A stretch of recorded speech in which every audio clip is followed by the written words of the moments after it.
Are you suffering from negative emotions? Negative emotions ये क्या होते हैं? देखिए, anger, fear, greed, jealousy, frustration, disappointed, disgusted, fearful, ये सारे जो है ना इमोशंस हैं।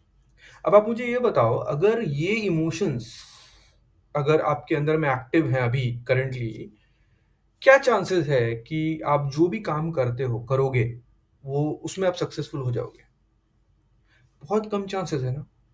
क्योंकि जब आप इस तरह के डिसएम्पावरिंग इमोशन से परेशान हो या अफेक्टेड हो, तो चांसेस रहेगा कि आपका जो कॉन्फिडेंस लेवल है वो अपने आप कम हो जाएगा और आपका जो एक्शंस रहेंगे वो भी कॉन्फिडेंट नहीं रहेंगे, जिसके कारण आप जो करना चाहते हो वो कर नहीं पाओगे।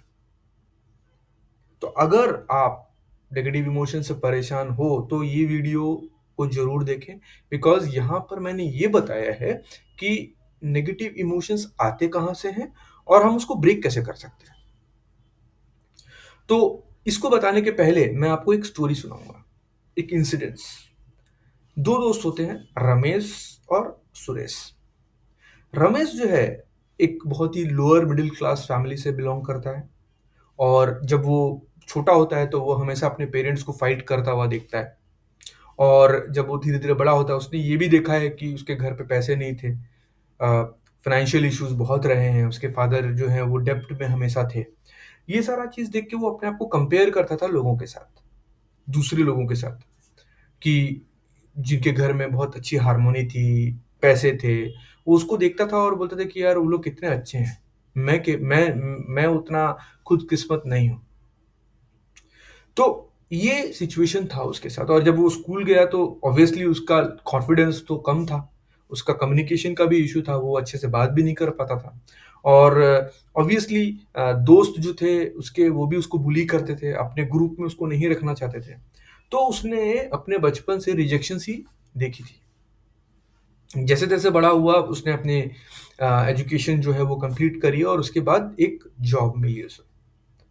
अब एक दिन वो मतलब मार्केट की तरफ जा रहा था और उसने सुरेश को देखा जो ऑपोजिट डायरेक्शन से आ रहा था।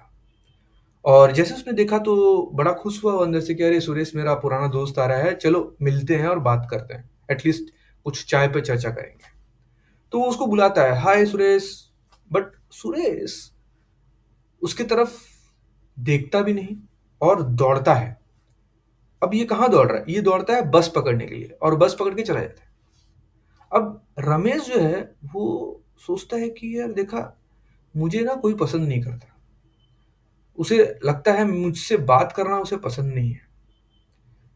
और देखो इसीलिए जैसे मैंने उसे आवाज दी, मेरे बातों को मुझे रिस्पॉन्ड न करते हुए बस पकड़ के चला गया।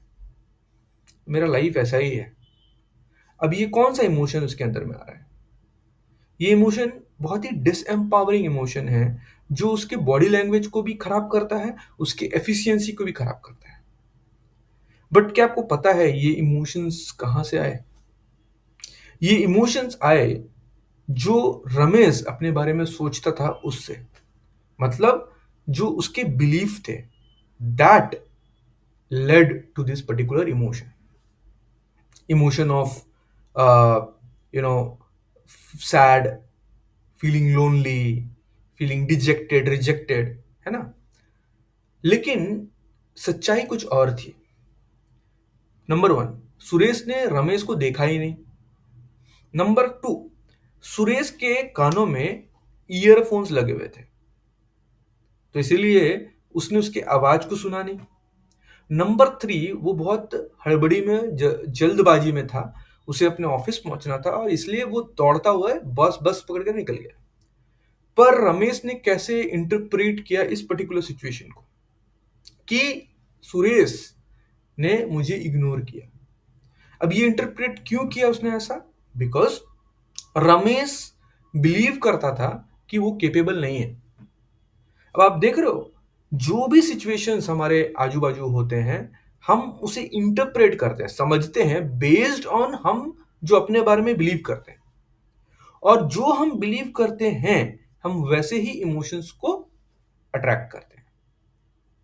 अगर रमेश अपने आप को कॉन्फिडेंट समझता, अगर उसे लगता कि मैं बहुत वर्दी हूँ, मैं बहुत यूनिक हूँ, मेरे अंदर में वो सारी एबिलिटीज़ हैं, तो क्या ऐसे इमोशंस अट्रैक्ट करता?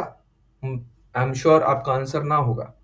तो ये पॉइंट हमें समझना बहुत ज़रूरी है कि अगर मैं मेरे इमोशंस को चेंज करना चाहता हूँ from disempowering to empowering, then पहला चीज़ जो हमें सोचना होगा वो ये कि हम अपने बारे में क्या सोचते हैं, हमारे बारे में बिलीफ क्या है, और बेस्ड ऑन दैट बिलीफ हमें उस बिलीफ को ब्रेक करना पड़ेगा।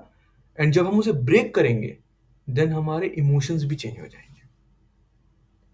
तो अगर आप चाहते हो अपने इमोशंस को कंट्रोल में लेना, अगर आप चाहते हो कि आप अपने बिलीफ्स को चेंज करो, जो बिलीफ्स आपको हेल्प नहीं कर रहे हैं आगे बढ़ने के लिए, तो आप मुझसे कनेक्ट कर सकते हो, जहां मैं आपको हेल्प करूंगा अंडरस्टैंड करने में कि आपके वैसे कौन से बिलीफ्स हैं जो आपको रिजल्ट नहीं दे रहे, और आप उन बिलीफ्स को ब्रेक कैसे कर सकते हो और सक्सेसफुल कैसे हो सकते हो।